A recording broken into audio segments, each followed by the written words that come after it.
ذرا حضور میرا سوال یہ ہے کہ اگر کوئی شخص اسلامی حکومت میں رہتے ہوئے کسی مذہبی لیڈر کو گالی دیتا رہے، اور اگر کوئی شخص مذہبی اسلامی حکومت میں رہتے ہوئے کسی مذہبی لیڈر کو گالی دے دے اور باز نہ آ جائے، تو اسلامی روح سے اس کی سزا، مناسب سزا کیا ہوگی؟ دیکھو جی، کسی کو بھی گالی دینا غلط ہے.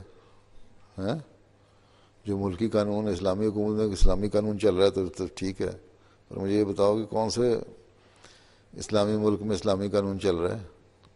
کہتے ہیں سعودی عرب میں اسلامی قانون چلتا ہے، صرف چور کے ہاتھ کاٹنے تک یا کوڑے مارنے تک زانی کو ہے. اسلام قانون تو یہ کہتا ہے کہ غریبوں کا خیال رکھو، یتیموں کو کھانا کھلاؤ، قیدیوں کو آزاد کرو، غلاموں کو آزاد کرو.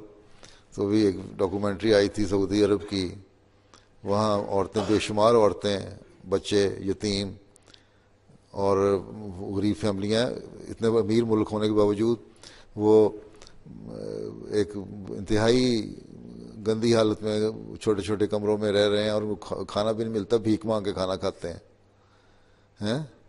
تو یہ تو ظاہری طور پہ دو چار قوانین جاری کر دینے سے اسلامی حکومتیں نہیں بن جایا کرتی.